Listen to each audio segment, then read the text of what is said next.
Eu sou o professor Camilo de Leles e estamos aqui ovacionando a grande virtude do conhecimento.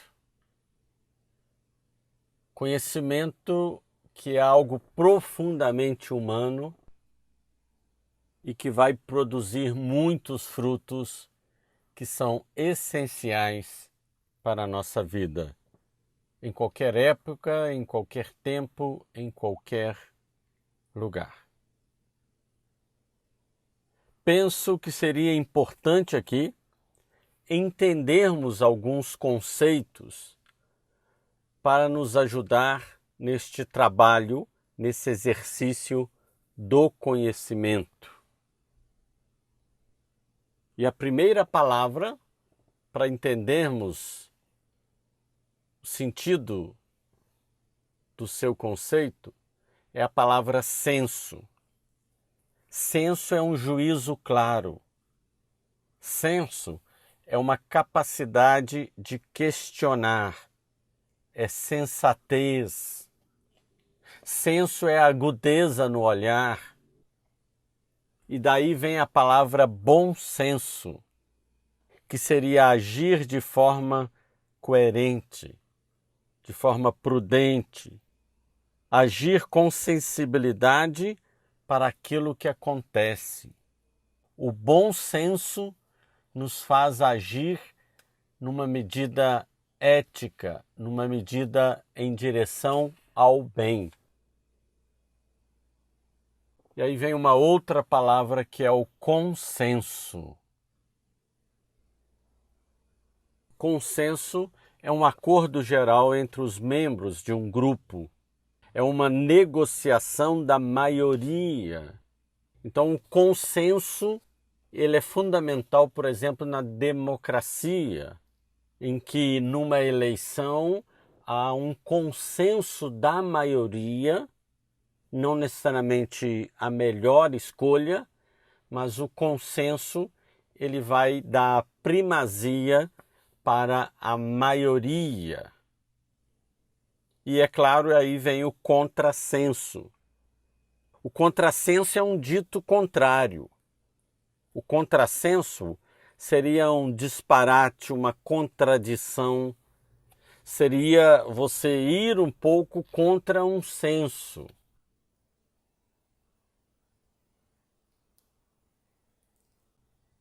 E uma outra palavra que precisamos conceituar bem é o senso comum.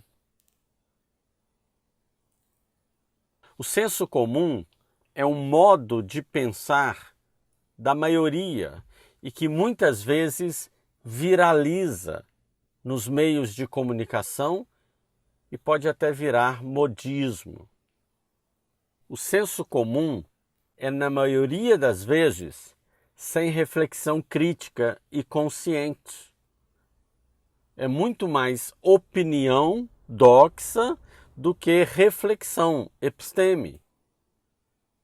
Então é diferente do consenso, que muitas vezes é refletido, é debatido e as pessoas tomam posturas. O senso comum, ele é superficial. Ele vira lei porque todo mundo está fazendo, está dizendo. Olha o senso comum. Não vá ao médico, porque aí vai começar a aparecer doenças. Quem vai ao médico está procurando doença. Homem que é homem não chora. Isso é o senso comum. Mulher dirige mal.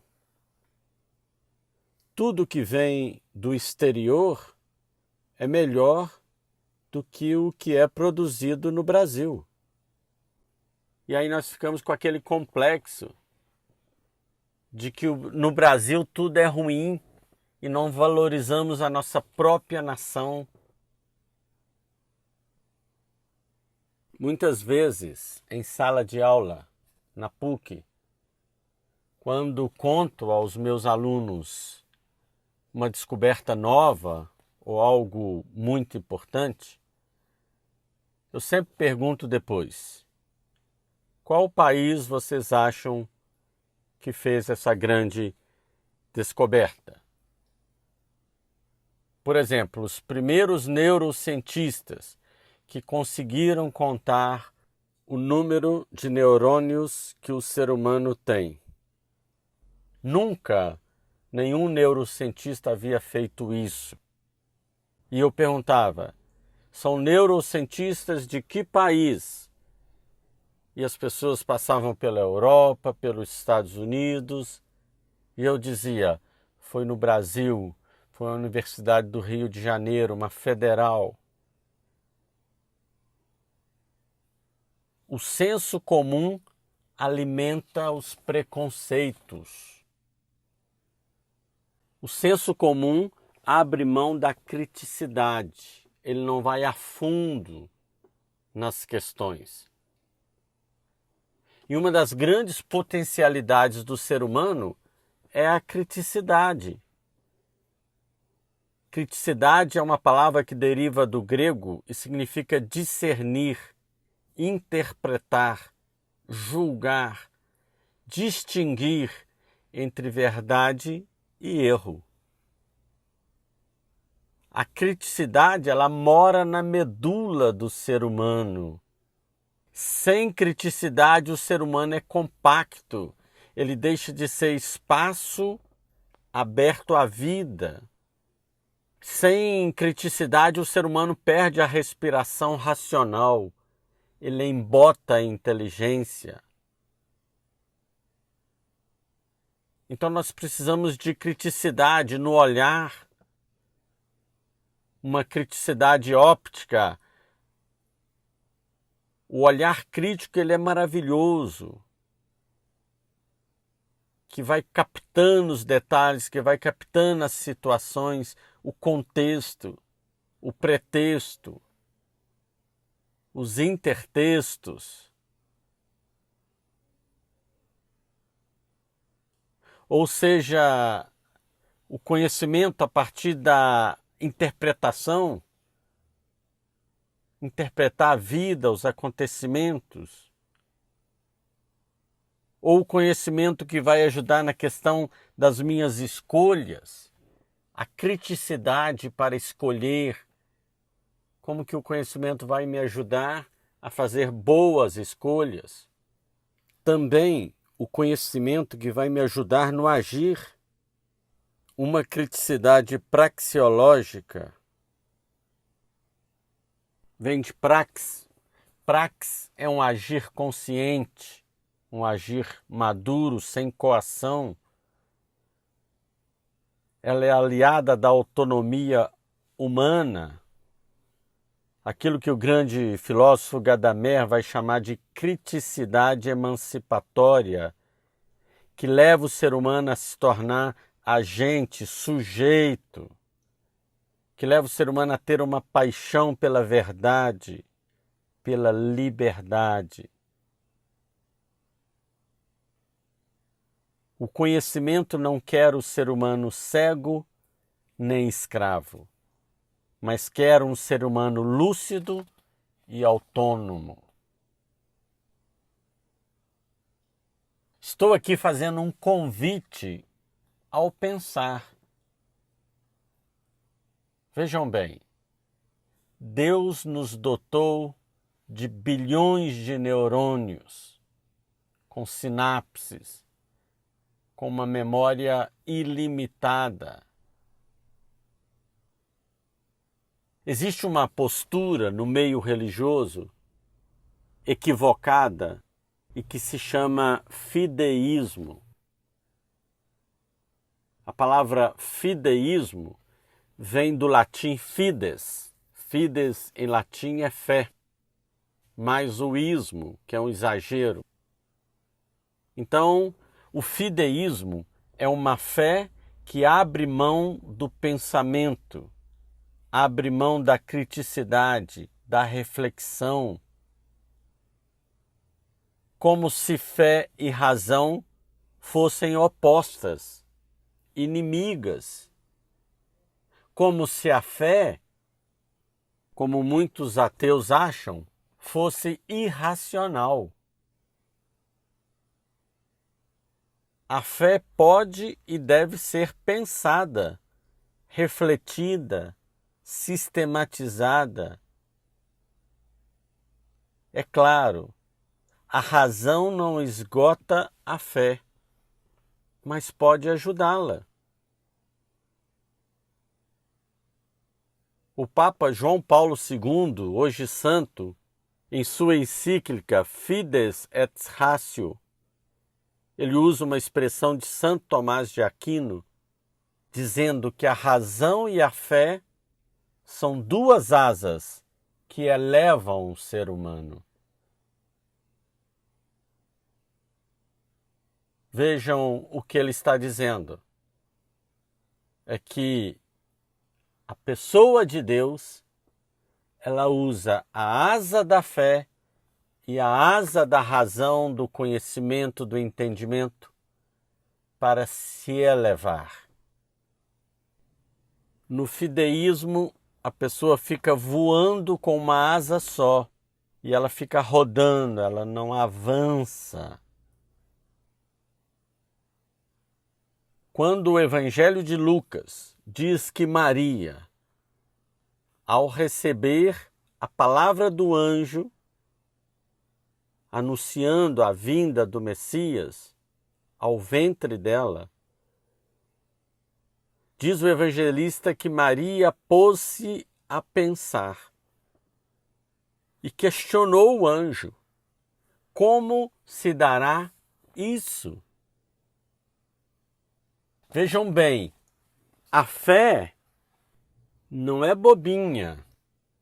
Quando a fé abre mão da razão, ela fica imatura, infantil, e aí a pessoa pode ser manipulada por qualquer guru que aparecer.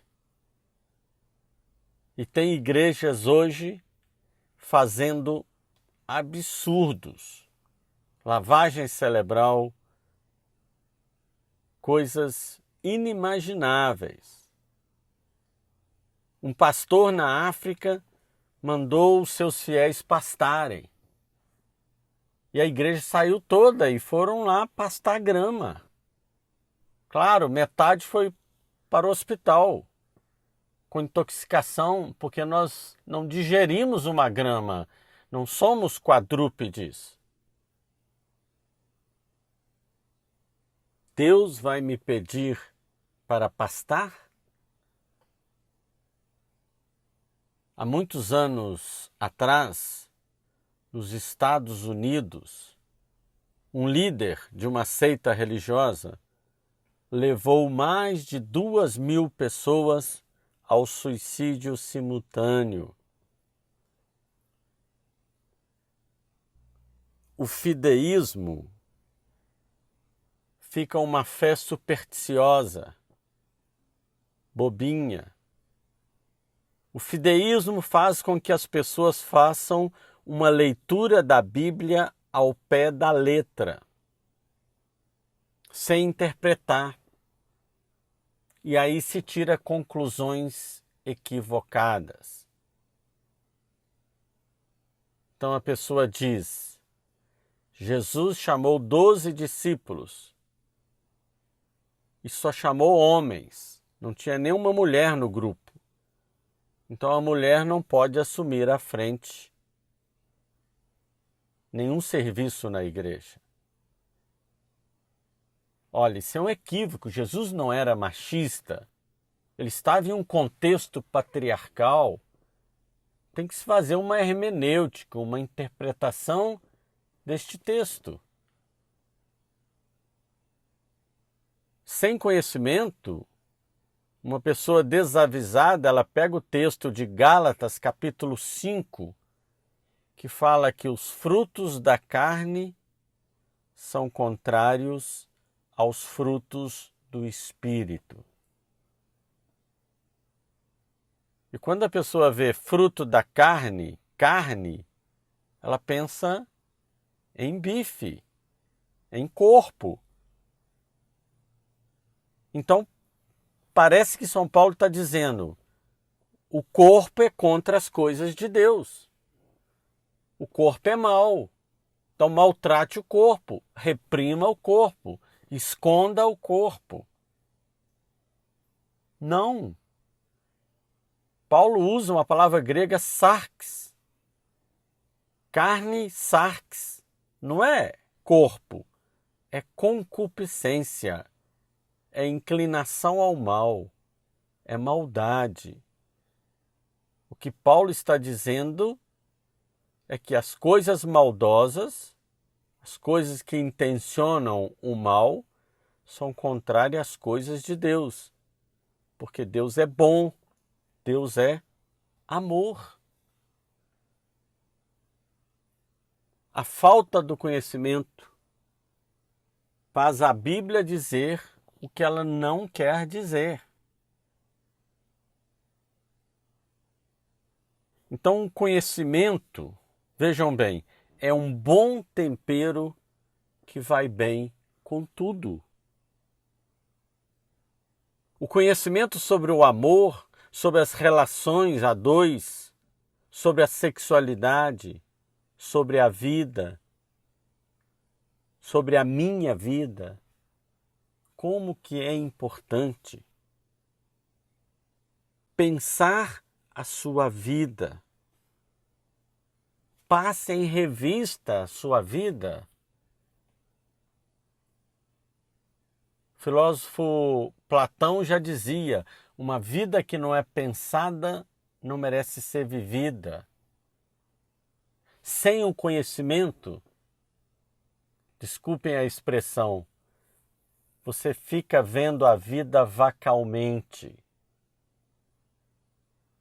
como um animal vê, sem interpretar o sentido, os símbolos. Pense a sua vida. Você vai descobrir muitas coisas erradas e coisas ruins que você está fazendo, até mesmo sem saber. Você pode perceber, olhando, refletindo sobre a sua vida, que você vive tampando buracos que não criou.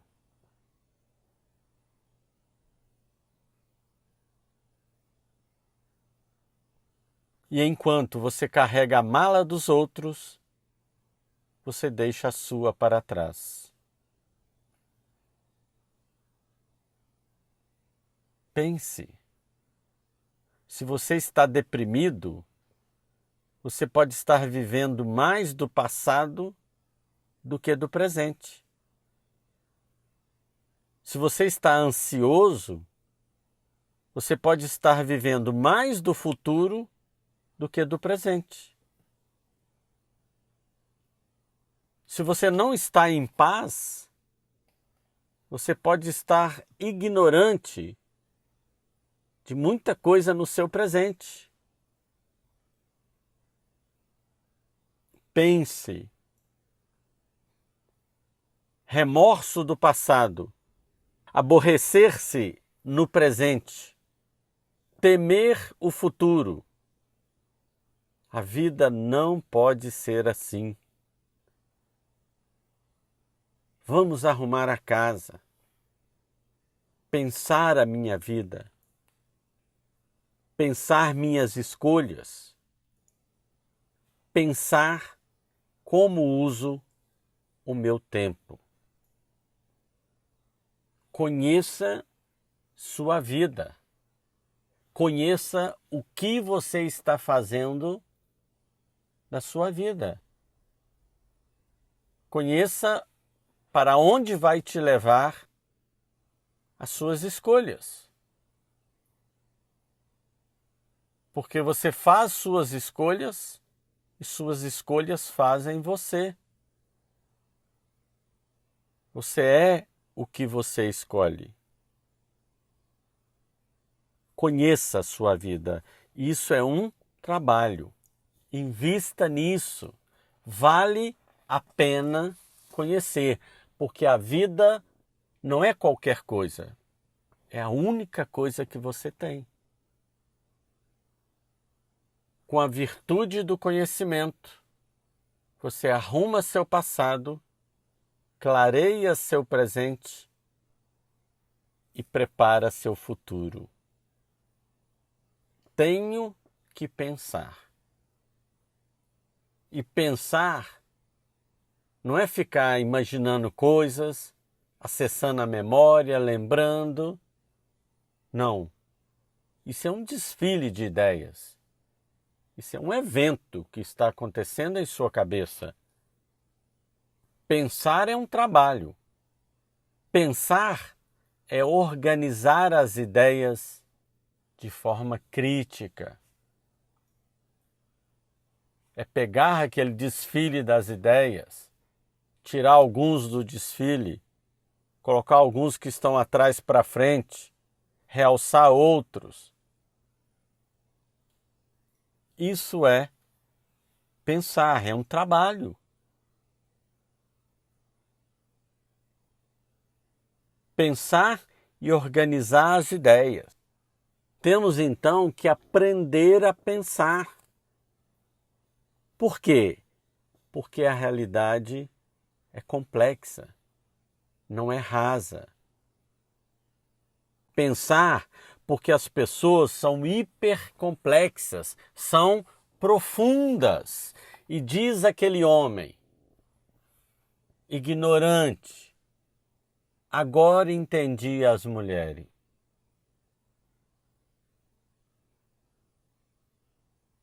É agora que ele dançou. O ser humano é hipercomplexo. Eu sou o professor Camilo de Leles. Estamos agora encerrando uma reflexão sobre o pensar, sobre o conhecimento, sobre a grande virtude do conhecimento. Aprendendo que pensar é uma ação, pensar é trabalho. E sem conhecimento, você vai se tornar um ser humano light.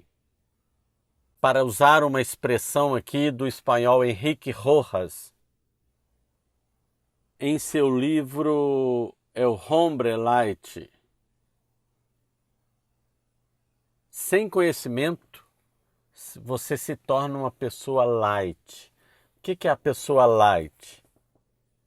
Para essa pessoa tudo é leve, suave, superficial, tudo é descafeinado, é ligeiro, é aéreo. A pessoa light, ela é superficial, ela é frívola, ou seja, aceita tudo. Ela é volátil, ela não persevera. Ela está naquela ideia de Zygmunt Bauman, da sociedade fluida, do amor fluido. Tudo é fluido, tudo é levíssimo. A pessoa light é permissiva, é trivial. Na pessoa light falta o conteúdo, porque ela não buscou a virtude do conhecimento. Então, o conhecimento me fará ser uma pessoa sólida, consistente, perseverante, que tem virtudes, que faz projetos. Você é uma pessoa light ou uma pessoa sólida? Você tem projetos na sua vida, não só projetos econômicos, mas um projeto afetivo, um projeto familiar, um projeto espiritual, um projeto de amizade. O conhecimento me leva a ser sujeito na minha história. Eis a virtude do conhecimento, presente de Deus, fruto do crescimento da humanidade e acessível a todo ser humano. Não importa aqui nesta virtude, se você estudou ou não, se tem curso superior ou não, se tem mestrado ou doutorado, não. O desafio é sermos mais críticos. O desafio é passar a pensar mais e ir na raiz de todas as coisas. Porque todas as coisas têm uma raiz profunda. Tudo tem uma fonte. E nem sempre ela está na superfície. Então vamos pegar a pá do conhecimento e cavar bem fundo, porque certamente vamos achar água cristalina, ouro puro, razão para viver e até mesmo o próprio Deus. Cavemos bem fundo. Ao trabalho.